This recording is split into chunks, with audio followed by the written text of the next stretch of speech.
Back again on the Anthony On Air podcast. On this episode, we fully recap for you day 6 of the Ghislaine Maxwell trial, including Kate's testimony. We have her family complaining once again, reaching out to Attorney General Merrick Garland. And the one thing that everybody's going to be talking about after this episode is over: the missing hard drives. When I heard the testimony today from the FBI on the hard drives taken from Jeffrey Epstein's home and what was said, jaw open, completely shocked. Conspiracy theories, just how could you not have them? You will be shocked as well once we get to part 3 of this day 6 Ghislaine Maxwell trial recap episode. We usually do a full regular episode on Mondays, Wednesdays, and Fridays. This will only be a Ghislaine Maxwell trial recap because of how shocking part 3 of this episode is going to be. I just thought this needs its own thing. We'll be back with Frankie C and Jay Sabs, of course, later on this week. So if you're into the Ghislaine Maxwell trial, if you can't find the information anywhere else or you don't trust it from anywhere else, make sure you're subscribed. We're on Facebook and YouTube. Make sure you're hitting the bell to get notifications for when we go live and drop a new episode. Of course, you could always listen to the show as well on any of the podcast networks, including Spotify, Apple Podcasts, Google Podcasts, Stitcher, TuneIn, and more. So here's Kate's testimony. Kate is another woman who's going to be testifying here under a pseudonym. Kate, obviously not her real name. What's interesting about Kate's testimony from today, and we're going to get into everything that she said, but before the jury was brought in, there was some pretrial proceedings between the defense and the prosecution and Judge Allison Nathan, and they came to the conclusion that Kate was going to be referred to as a witness and not a victim. And the reason why that is because at the time of Kate's contact with Epstein and Ghislaine Maxwell, she was of legal age. She was around, or she was, I should say, I shouldn't say around. She was 17 years old, which is interesting because we don't hear a lot from of-age accusers in this trial. The reason why she's not being considered an accuser or a victim is because the charges in this trial have to do with underage trafficking. So since she doesn't fall into the, what Ghislaine was indicted for in this particular case, she wasn't referred to as a victim. Technicality, maybe a minor thing you might consider, but I like stuff like that. I find it to be interesting. I actually don't view it as a bad, thing for the prosecution here, because I feel like it shows that this guy was an animal and he knew no bounds. Of age, underage, old, young, didn't even matter. He was, he was a horrific predator. And again, his behavior knew no bounds. So I don't think, you might sit there if you're rooting for this Ghislaine Maxwell to rot in prison for the rest of her life going, yeah, I don't know, not underage. I don't think it matters. Like I said, I think it's actually better in this particular case. So Kate testified today about how she met Epstein, about how she met Ghislaine Maxwell. This is the second of 4 accusers expected to appear on the witness stand. She told jurors that Maxwell played a direct role in arranging her encounters with Epstein. She ushered her into massage rooms. They coordinated international travel. And in one particular instance, she gave her an outfit to wear, which was of significance, and we'll dive into that as well. Kate told us that she met Maxwell in 1994 in Paris. She found Miss Maxwell to be, quote, very sophisticated and very elegant. She gave Maxwell her phone number, and when they were both back in London, Maxwell called her and invited her for tea at her residence. She seemed to be everything that I wanted to be, is what Kate testified to today. At the time, Kate was caring for her ailing mother, and she was excited to have a new friend in her life, who it also seemed that, turned out to be interested in her. Again, we talk about all the stages of how people are groomed for these things and, trying to make them feel good, trying to make them feel special. And that's what Maxwell was seen doing here early on in this relationship together. Maxwell said early on that she hoped to introduce Kate to her boyfriend, a philanthropist who liked to help younger people. Weeks later, Maxwell invited Kate to her home, where Epstein was sitting in the living room in sweatpants. Kate testified to the jury. She urged Kate to give Mr. Epstein's foot a little squeeze to show him how strong she was. Mr. Epstein said, and I quote, "Oh, you can go ahead and do my shoulders." So is this, this line of questioning was, basically she was saying how strong she was and blah, blah, blah. So when they introduced them, when Maxwell introduced Kate to Epstein, she said, "Yeah, no, she's really strong. Why don't you squeeze his feet to show him how strong you are?" And I feel like we could cross this bridge all the time in these particular instances where it's like, they try and desensitize, victims to sexual behavior. And I think in this particular instance, odd behavior, you may not think of a foot being a sexual thing. It is for some who have that sort of a fetish, but it's an odd request. Like usually, when you do, like, you ever play this game with kids? You shake a kid's hand and go, "Squeeze my hand." They squeeze your hand. You go, "Oh, ouch! Oh, I got," just show you. It's always like the hand to show how strong somebody is, or the arm, or whatever. To ask him to squeeze the foot is one of those odd, little, weird, quirky things. And again, I feel like it is. When you say, "Oh, squeeze his foot," it's strange. It's also desensitizing. You're asking her to touch a part of him that, again, outside of the hand or the arm, wouldn't normally be an area you would touch on somebody that you were just meeting. So, again, people may not think that that's a big deal. In my mind, I feel like it is. It's a little bizarre of a request. So she squeezes his foot. He says, "Oh, you can go ahead and do my shoulders." Soon after that, Miss Maxwell called Kate with an urgent request.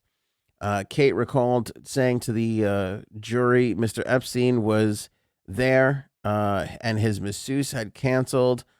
And the request from Maxwell is, would she be able to fill in? Kate went to Miss Maxwell's home where Epstein was waiting in a dimly lit room. He initiated sexual contact with Kate and they engaged in a sexual act during the massage. What's interesting here is, because of the nature of her age and what was going on pre-trial, they decided that they would not ask what exactly Epstein and her did. So you'll hear me say things like an act or this and that. There was touching. They didn't get specific, and that was, basically on the orders of Judge Allison Nathan. Not that you really need to. But again, this was all part of the pretrial conclusion that they all came to. And again, she wasn't underage at the time. Now, that is important from a legal standpoint, from a technicality standpoint, not from a is Epstein a piece of shit standpoint. He still is that, very, very much so. Kate said she continued to see Epstein and Maxwell several times a year. She stayed in touch with Miss Maxwell on the phone. She said, and Miss Maxwell often raised topics of a sexual nature. And she also mentioned how demanding Jeffrey Epstein could be. Once Miss Maxwell asked if she knew anyone that could come over to perform a sex act on Mr. Epstein, because it was, quote, a lot for her to do. Ghislaine also told her that Mr. Epstein liked cute, young, pretty girls like Kate, and that they needed to have sex about 3 times a day. Again, also patterns, things of interest. You go from these innocent things, you go from a one-time encounter, and then you're right away, they go from, can you come over? There was a masseuse, there's innocence, there's oh, it just so happens to be happenstance. There's, all this like beating around the bush, and then it just kind of, you're in the room and it happens, to calling her up and directly asking her after a while, like, can you find somebody? And again, we talked about this a lot pre-trial. The recruiting, the recruitee turned into the recruiter. This is something that has been alleged a lot in the history of talking about Epstein, is that, not only was he doing this to girls, but then he was turning those girls into recruiters so that they can continue on the process. Very, very disturbing behavior. I want to continue with Kate's testimony. And again, when we get to the missing hard drives, it is going to be a huge part of the podcast. But I got to give kudos to the podcast sponsor. They help us pay the bills. They keep us in a position where we can keep giving you guys the information that we're giving you.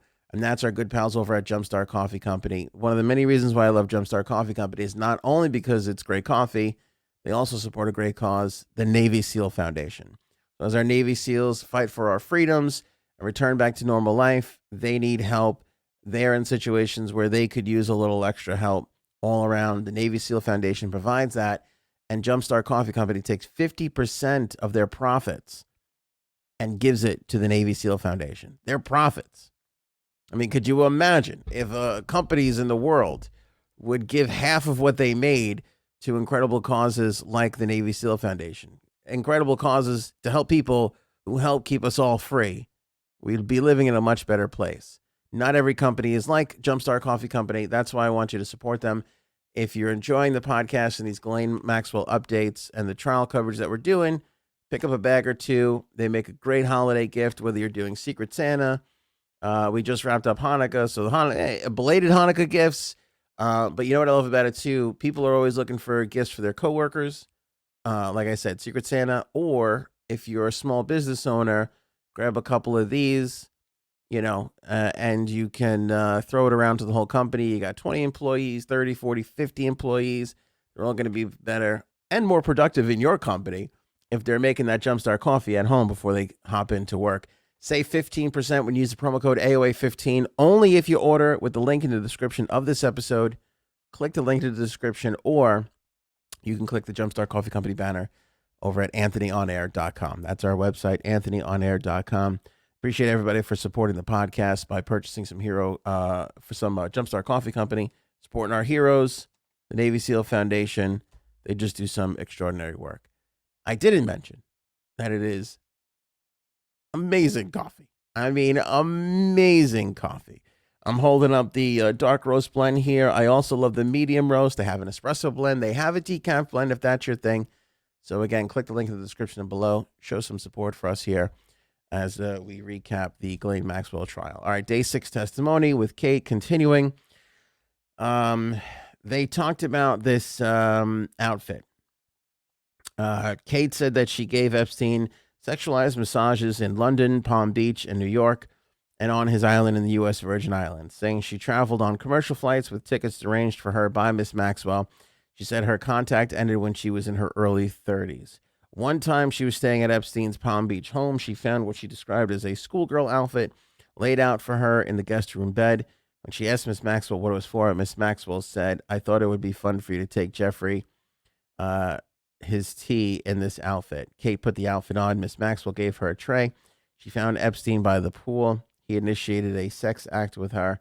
She admitted to the jury. Prosecutor Laura Pomerantz asked Kate why she had put the outfit on, and her response was, "I didn't know how to say no. I've never been to the Palm Beach or Florida home before. I had no idea where the house was, and I wasn't sure if I said no, I would have to leave or what the consequence would be for not doing it." Again, and this is why I said her age doesn't really particularly matter in this instance, because the rest of what happened between Kate and Maxwell and Epstein fits the profile. Traveling around, the trafficking, New York, Palm Beach, the island, again, all a pattern. And what's important in particular for this case, again, they're not trying to prove that Jeffrey Epstein was a piece of garbage. They're trying to prove that Ghislaine Maxwell and her presence and her behavior created this environment for him to take advantage of these girls if she didn't do so directly herself. So that's why this is all particularly important. They did take a break for lunch. Cross examination did continue. And, again, what's tough about this is, you give it all to the one side here. And if you're, again, want Maxwell to wind up paying for this behind bars, you're feeling pretty good. Then cross examination comes. And, some of these witnesses have been taking some beatings. They have been getting some holes in their stories. Again, the defense is doing their job. They're trying to, undercut, undermine, make it look like these witnesses aren't credible. And they're doing okay. I don't know if they're doing good enough of a job to get Maxwell off. It's going to depend on the jury. But they concentrated a lot on drug and alcohol abuse that Kate openly admitted to. Again, credibility. That's what all the defense is going after. They asked Kate about her history with drug and alcohol abuse. She admitted to having one. They asked her about it affecting her memory. Kate said that, I'm sorry here, I'm just kind of going through my notes. Bobby Sternheim cross-examined Kate, portraying her as an international model who had been eager to spend time with Miss Maxwell and Mr. Epstein. She kept in touch with them for years. Miss Sternheim brought up previous statements in which Kate was said to have asserted that she was fiercely ambitious and spent 90% of her time thinking about her next move. She also referred to, in questions to Kate having received more than $3 million from a fund set up to compensate victims of Mr. Epstein. She also suggests, I think she had more than that too. They were kind of going back and forth on what the number was. It was anywhere from $2.5 to $3.5 million. So three to average it out, whatever it is. It was a significant sum of money. Not sure what went to her lawyers and her legal fees. They had to be paid out of that as well. But she did once again, the same way they did with Jane, paint a picture of, well, this person took money. And again, well, she was a model. And Epstein ran with Wexner and it was talking about being a modeling. And Kate didn't bring up much of that. I mean, she wasn't really asked much of that, but again, fits a pattern, Even though they didn't talk about modeling per se, Kate really did bring up the fact in her testimony. I probably didn't mention it too much, but she did bring up the fact that they both knew Prince Andrew. Donald Trump's name was brought up again. I'm not surprised, but I do find it interesting. Again, we've been talking about this case for a really long time. Donald Trump's name has come up a bunch before. Again, not as many as Bill Clinton and all the trips that he took on the plane, which we're well aware of. But Donald Trump had been mentioned sparingly. Donald Trump had been mentioned as knowing Epstein. There's that video of Epstein and Trump talking at Mar-a-Lago where they're looking at people who are dancing and they're talking and laughing with each other. But what keeps coming up in this particular case is how many times Epstein Maxwell brought up the fact that they knew Donald Trump. And it's like one of their bragging points. That I find interesting. I don't know what the reasoning is. My only guess is, again, during this time in the early, 2000s, 2010s, he's maybe one of the bigger names that they know that people would know. Like, obviously, they flew in a lot of circles. They knew a lot of people. There was a lot of famous people. But Trump in this time period is really starting to go from popular New York socialite to, hosting, The Apprentice and getting into all those. He kind of takes another step. So it kind of feels like he's a popular person that everybody would know. And that's why Epstein and all them keep bringing up the fact of, like, oh, what, we know these people, or these people are going to call. Jane brought up Trump. Now Kate's bringing up Trump. I just find that particularly interesting because, again, the fact that Trump's name keeps coming up, and they were quite friendly with a former president of the United States, and that's not coming up as often in this particular instance. I just find it interesting. Again, it doesn't mean anything. It doesn't mean Trump did whatever or Clinton did whatever. I just find it interesting on, when you're asking these witnesses who Epstein and Maxwell are bragging about knowing, it's Donald Trump's name that keeps coming up. Even though, full disclosure, I'm not hiding anything, but Jane did mention Bill Clinton, Kate did not. So anyway, Bobby Sternheim also suggested that Kate was hoping for help from the U.S. government in obtaining a visa that would allow her to live in the United States. Kate denied that she was seeking what is known as a U visa, something set aside for victims of certain crimes and types of abuse who are helpful to law enforcement or government officials in its investigations or prosecutions. But after reviewing documents shown to her by Ms. Sternheim, Kate acknowledged that at one point she had thought it would be in her interest to try and obtain such a visa. While being questioned by a prosecutor, Kate said that she had in the past abused alcohol, cocaine, sleeping pills, but added that she had quit because she was afraid she might die if she did not. Sternheim referred to that testimony and asked, fair to say using and abusing those substances for over a 10-year period has impacted your memory? Kate replied with regard to the memory she had testified to on the stand and said, I was always sober. So again, are you out for money? Were you just trying to do this for a visa? Do you had 10 years of drug abuse? Can you even remember any of these things? And again, even though she says those are all sober moments, you just got to plant these thoughts in the jury's mind.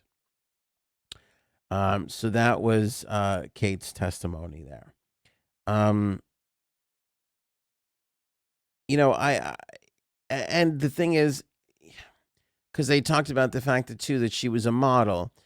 They also, Bobby at one point, or Miss Sternheim, I should say, asked her, well, were you mentioned in a book by one of your former managers? And she said yes. She asked her about testifying anonymously in this case, but yet giving you're okay to be put in a book. She said, I was one sentence in this book. She also asked her if she ever appeared on a billboard. And she said she was on one billboard, as a model. She signed with this company. They put her on a billboard. The company was out of business the following week or whatever it was. So I found that to be pretty interesting. Again, the defense positioning this as, well, you were trying to be famous. You were clearly going on in a circle of people who had a lot of connections. You were trying to get a visa. You're trying to be a model. You were a model. You're mentioned in a book. You're on a billboard. Now you're here and you're testifying anonymously. Kate's response to that basically was, I have a daughter and I don't want her to be dragged into this. I thought it was a respectable and well put response from Kate. Although, again, I don't know if it's too little too late, if the defense kind of got across what they were trying to get across. Remember, it's the defense, right? Like, they're just trying to do whatever they can. You're sitting there next to Maxwell. There's all this, accusations, evidence, talk, all this stuff. You're not gonna win anything outright. You just gotta do enough to kind of put a little bit of doubt in a few jurors' heads to get her, off the case. It's a different ball game with the defense. That's all they're trying to do. They're not trying to hit home runs. They're trying to bunt singles enough to get, they're sacrifice flies. You know what I'm saying? They're just trying to get people in. That's kind of the defense's thing. Quickly here, they did call a JP Morgan Chase executive director to testify to a couple of things involving money. I didn't know that Ghislaine had a helicopter, but this executive took the stand and testified and described how money from Jeffrey Epstein went to an entity called Air Ghislaine, which it used to buy a helicopter. This was Patrick McHugh, the bank director, who explained several documents that were introduced into evidence and showed how millions of dollars had moved through accounts connected to Epstein and Maxwell. One of the more unusual transfers involved the purchase of a green Sikorsky helicopter. On June 15, 2007, Mr. McHugh said documents showed An account tied to Mr. Epstein transferred $7.4 million to one tied to Miss Maxwell. A few days later, on June 18th, just 3 days later, the same amount of money went from the account tied to Miss Maxwell to one in the name of Ghislaine. Later that day, $7.3 million went from that account to Sikorsky. Mr. McHugh did not say what exactly Ghislaine was, nor did he address what the helicopter might have been used for. But Epstein was known to have private aircraft, not just one plane, but many. Larry Vizosky, who testified that he worked for Epstein, said that he bought his first helicopter around 2000. Soon afterwards, Miss Maxwell went to school in Pompano Beach to become a helicopter pilot, training for 8 months to a year. That helicopter was used mainly to travel between two Caribbean islands, St. Thomas and Little St. James, without taking a boat. Mr. Vizosky said Miss Maxwell sometimes flew the helicopter with him. Asked how many times Miss Maxwell had taken the controls to Mr. Vizosky, said it was difficult to know. Many times. It would be hard to put a number on it. In her opening statement, on one of Miss Maxwell's defense lawyers listed her ability to fly a helicopter among the things that made her, quote, exceptional, end quote. I find this interesting. And again, skeptical as I may be, if you're doing these horrible things on this island and the pilot or somebody driving the boat is taking you there, you're creating a witness. If you don't need that pilot, one less witness, right? So that's kind of, or we can go into the assumption that Maxwell just wanted to better herself and learn how to fly, which I highly doubt. Miss Maxwell's family did speak. So again, there's some money transfer.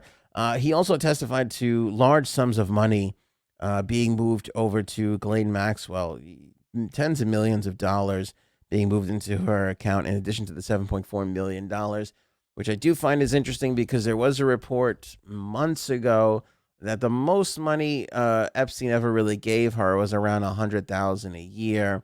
So these documents would basically prove that that was rather incorrect. I remember talking with Frank and Janine about that on a previous episode and just being blown away by the fact that this guy just only gave her a few $100,000. Anyway, Ghislaine's family is back at it again. They're complaining about the situation with Ghislaine. They wrote Attorney General Merrick Garland requesting that authorities stop using 4-point restraints to shackle her hands, waist, and feet when she is moved from a holding cell to the courtroom, and that she receive a food pack and a bar of soap each day. Family also asked that she be allowed to meet with her attorneys for at least 30 minutes before and after each of the day's proceedings. They're saying the restraints are causing bruises, broken skin, and other unnecessary trauma. They also complained that she received minimal sustenance during the first week of her trial, had no access to soap or hand sanitizer despite the risk of COVID-19, and was only allowed to confer with her attorneys in areas where they were likely to be heard by prosecutors. We'll see what happens there. Again, we talked about this all pre-trial, the fact that the family has been trying to get her off on bail. Now they're just trying to get her more time with the lawyers and food and this and that. I find it a hard time that she's not being provided food. I'm sure she is. As far as the shackles go, tough. If that's what the facility where she's being detained determines her to need, that's what she's going to have. Somebody brought up in the comments, like, why isn't she showing up in a jumpsuit? They do allow her to wear regular clothes. She has been showing up every day in regular attire. Again, we talked about the fact that the first day that she had to crawl into the van with the shackles on and all this other stuff to get into the thing, to get to court and all that. We don't hear about that too much now. It's the skin bruising, but she had gray hair. Her eyes look like crap. And all of a sudden, first day that the jury was going to be in the room, her hair's dyed, she looks far better, all this jazz. I think it's a big show, a lot to do about nothing. The family just trying to, garner sympathy for her, so on and so forth. Okay, before we get to this absolute bombshell of the hard drives, I am wearing a podcast shirt. This is one of our many shirts that we have on the pod that you can grab over at shopanthonyonair.com. If coffee's not your thing, again, love you to grab some Jumpstart Coffee Company. If that ain't your thing, of course, you can grab some merch over at the shopanthonyonair.com store right now. We just wrapped up our Cyber Week savings, the highest sales week we've ever had. So thanks to everybody who purchased some items to support the podcast again. We might do another sale just before Christmas. We'll see how that goes. But anything you purchase at the store goes to help fund the podcast, of course. And you get some cool swag off of it. We got some mugs and, we've got some other T-shirts. There's a silhouette shirt, Frankie C, J Sabs himself. We got J Sabs and a lot of people's catchphrases. That's what she said merch. This we brought back to the store by popular demand right there. You can see it's got our logo on the back. Really nice, soft, wonderful quality stuff. Again, if you're appreciating the content, the podcast, the videos, pop over to the store, grab a hoodie, grab a hat, grab a mug. We've got these awesome steel tumblers. They're great for traveling with some coffee. Jumpstart, again, would be great for that. You can purchase right now at shopanthonyonair.com. So last week, during week one, we were talking about, as witnesses were coming up and things were being talked about, Alessi, the house guy, was called. We started talking about, where did all those hard drives go? In New York, we saw there was a whole, computer room, surveillance room, video cameras and everything else. Those were getting, dragged off by the FBI. We talked about that. Whatever happened to that? We said and we wondered. Alessi's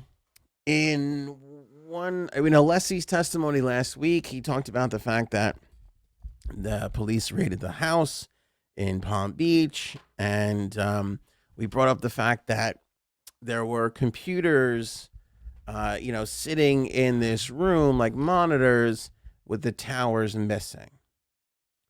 So today, and, again, not to say that Kate's testimony is not a big deal, because it is. And I'm sure a lot of people are going to be talking about and discussing Kate's testimony, and that's fine, and that's great. But in addition to Kate's testimony, one of the other witnesses to take the stand was an FBI agent. And this FBI agent, Kelly McGuire, she's an FBI special agent.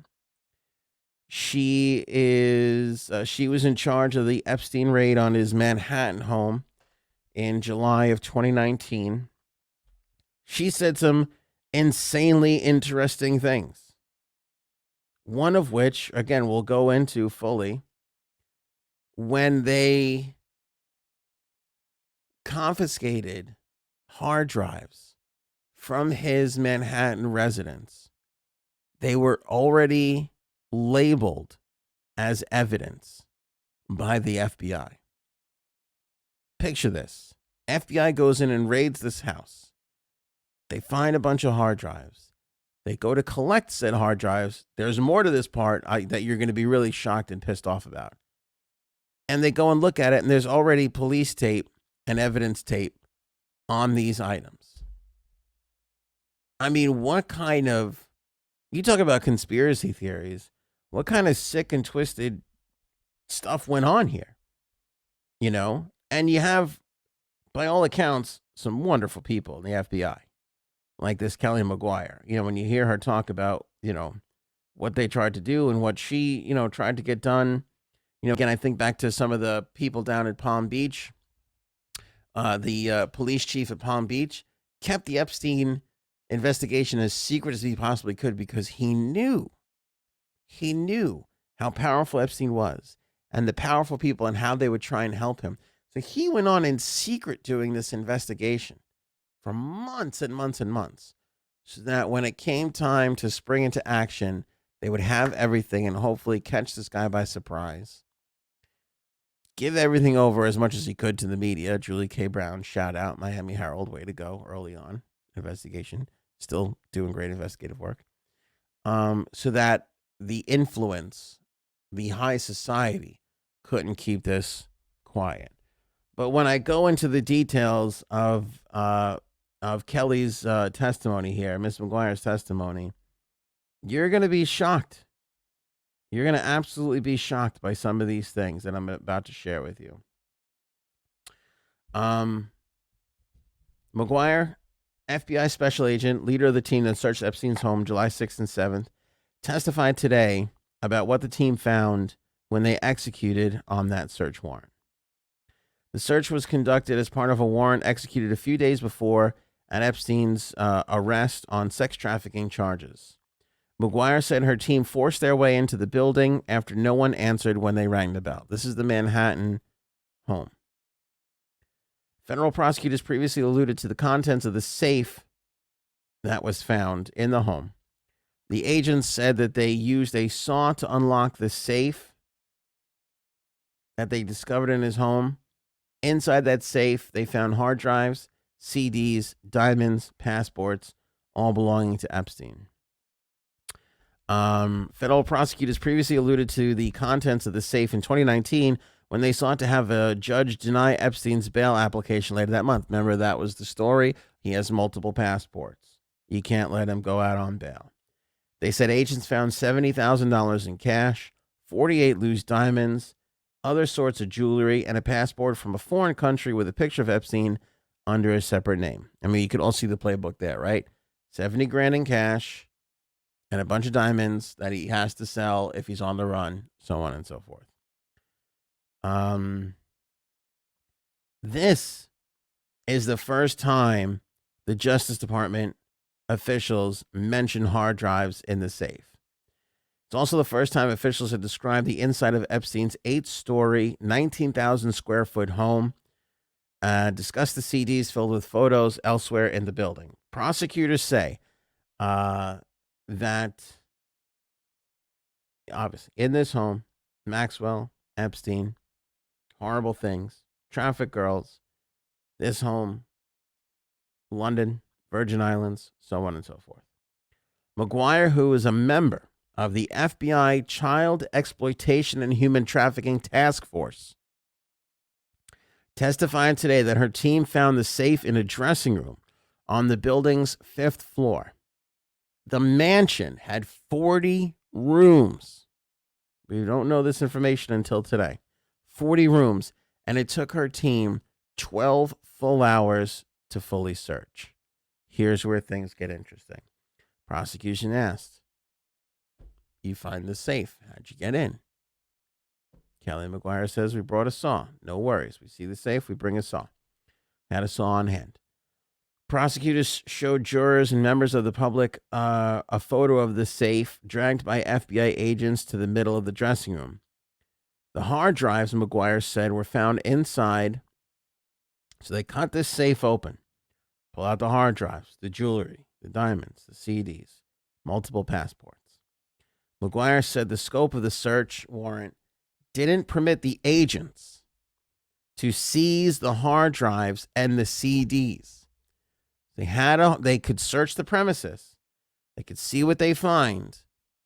For whatever ungodly reason, they stopped just short of taking the hard drives and the CDs with them because the search warrant didn't allow for it. So they take the items and they put them on top of the safe. They realize if we take these now, we don't have a warrant for them. Not good. It'll be inadmissible. So we can't take them. Leave them here. They go to get a broader warrant so that they can return and retrieve the items. When they come back, everything is gone.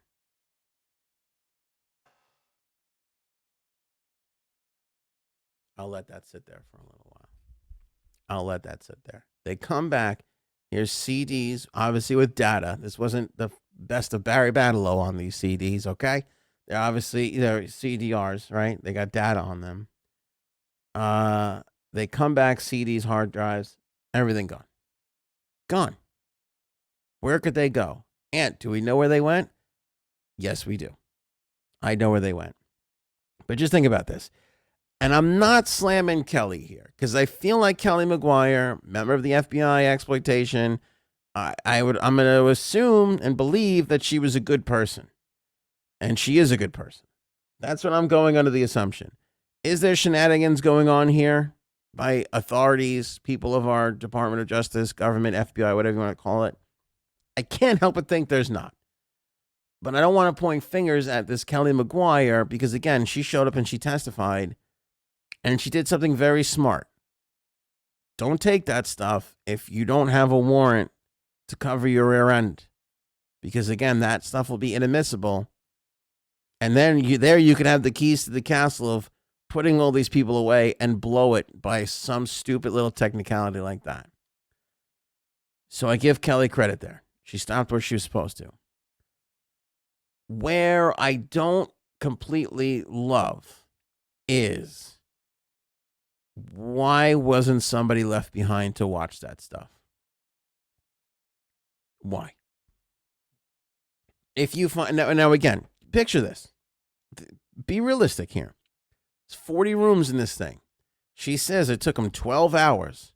She says in the back of some closet on the 5th floor in some dressing room, they finally find this safe. I'm assuming it was towards the end of the day. Why wouldn't they? And again, they cut it open. They have the right to do that. Now they find other stuff. Now they got to get more information. You don't leave an agent there. You don't leave somebody there. You don't continue searching the home. Have somebody go and get the warrant to find out what's on this on these drives. You leave them there. The evidence, you leave them there. It doesn't seem all that smart.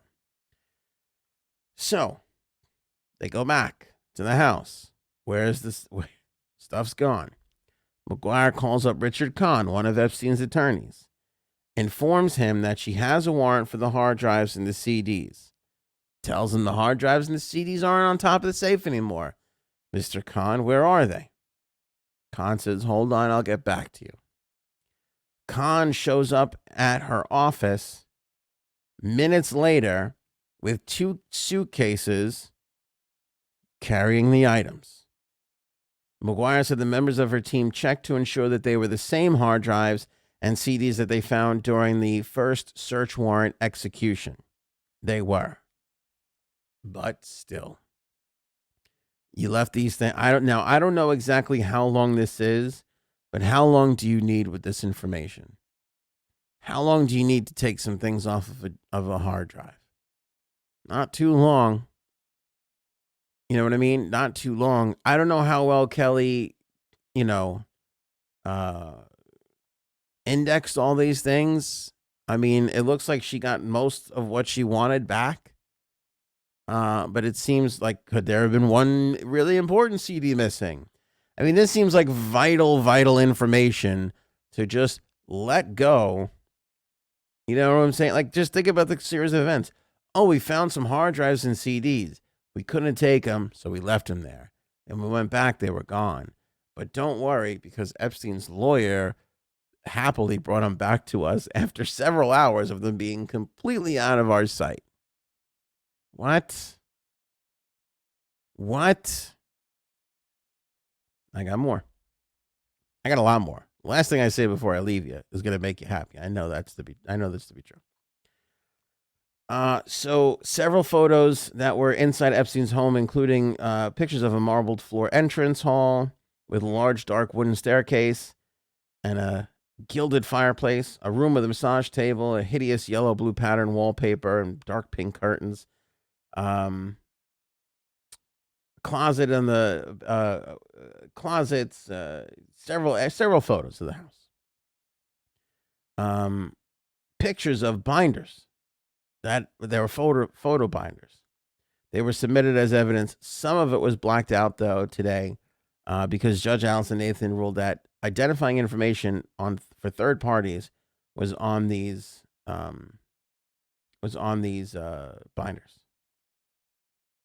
On the first floor, agents also found a plastic bin tucked under a bookshelf in an office. The bin was filled with hard drives.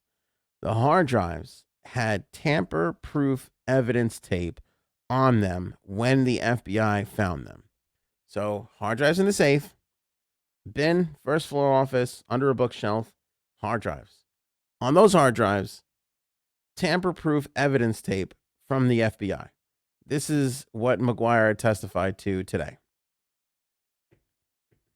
According to Joseph Ricari, a Florida detective who executed a search warrant on Epstein's Palm Beach home as part of an investigation in 2005, the hard drives there had gone missing shortly before the officers entered the home at the time. Epstein later pleaded guilty.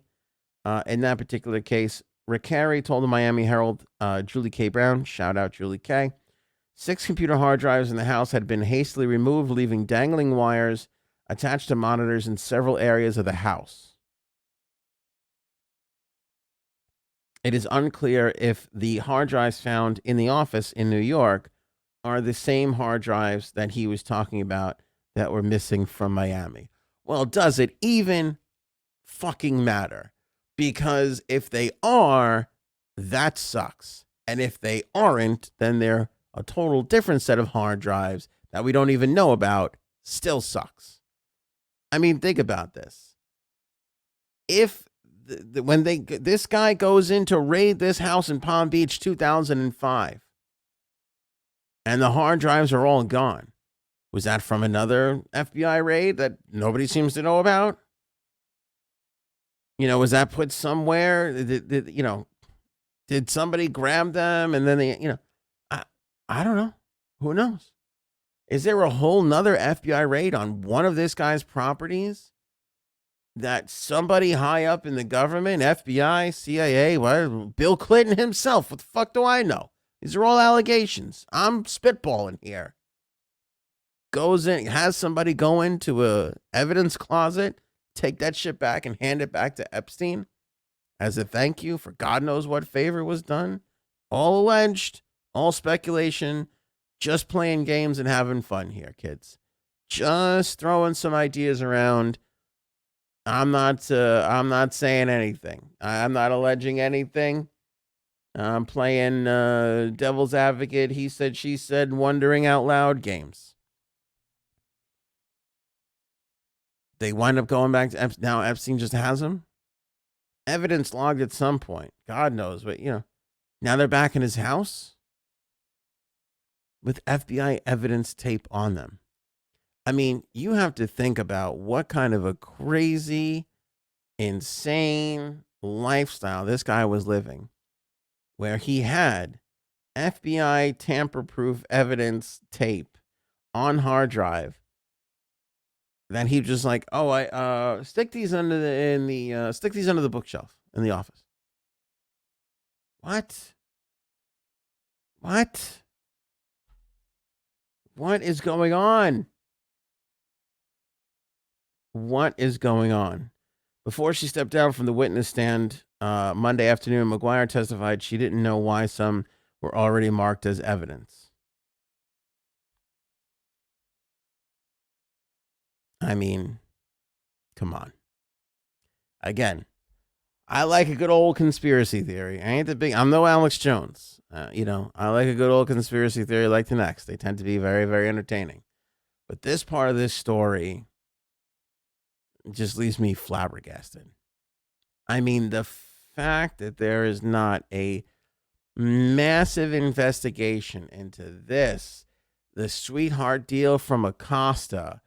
I mean, just going for the Prince Andrew relationship, Bill Clinton on the plane, the fact that how are they?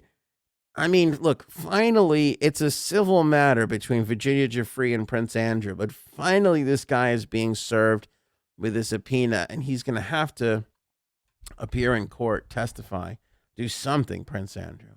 Nothing for Bill Clinton. Nothing.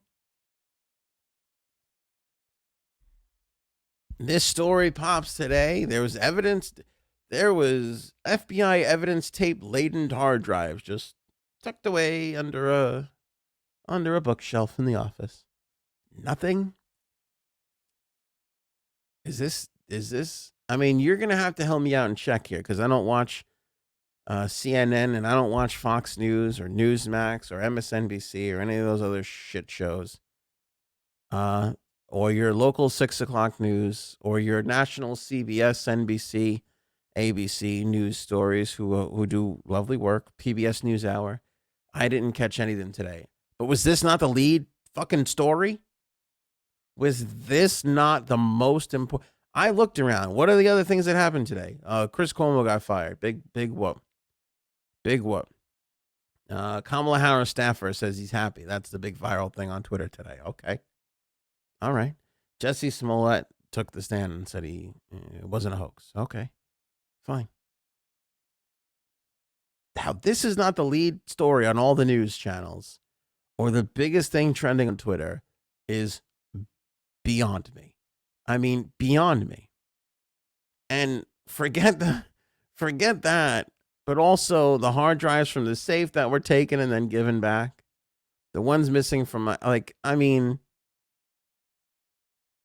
and I never forgot this, by the way, because we talked about this a lot. And again, we brought it up when Alessi brought it up in his testimony last week. We didn't forget those hard drives. Where are those hard drives? I'm sure they're going to resurface and come back around at some point. And here they are today, and it's, oh yeah, they found it in his house with FBI evidence tape already attached. What?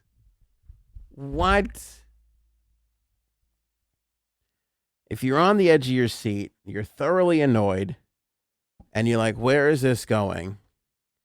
Prosecutors, at the end of the day today, indicated that they were going to present another witness in this case with knowledge of the hard drives later on in the trial.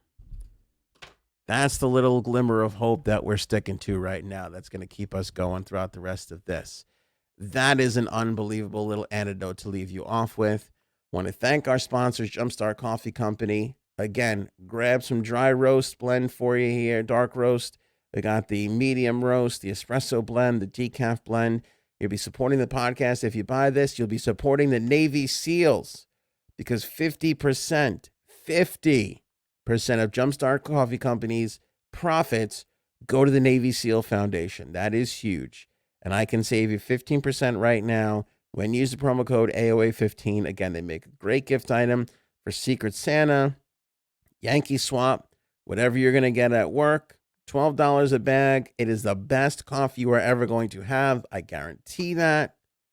It is amazing coffee. You can get a couple of these with the promo code, and it gets you right under that $20 limit. Most Secret Santas tend to be. Some of them are $25. It's a great deal. If you have some employees that you want to buy for, this is high-end, nice packaging, great flavor. Then you tell your employees, hey, everybody, I hope you enjoy the coffee. Oh, and by the way, your little gift helping support the Navy SEAL Foundation on top of that. It's going to make everybody who gets this gift feel a lot better about cracking it open and trying it themselves. It's just a great thing to do for the holidays. And on top of that, if you love the coffee, you can buy some more. You could do there, subscribe and save, where if you say, hey, I go through one or two of these jump starts a month, they'll bring 2 to your house every single month. They'll just keep shipping it to you on the same date so that you're subscribed and you never have to worry about having fresh, delicious coffee. That helps the Navy SEAL Foundation in your home. It's a great deal. Save 15%. Use the promo code only when you purchase with the link in the description for this episode, or by clicking on the banner at the homepage of anthonyonair.com. That promo code, by the way, for those listening and not watching, AOA15. That's AOA15. Thank you guys so much. We are back again. Don't forget, subscribe to the podcast, because every single day of the Ghislaine Maxwell trial, we are recapping the day's events, and not just like, here's 2.5 minutes of what happened. We just did practically an hour on what happened. I thought it was warranted with all this hard drive business. This is insane. We'll keep you updated. I'll see you guys on the next episode. Thanks so much for watching, for subscribing, for liking, and for sharing. Appreciate it.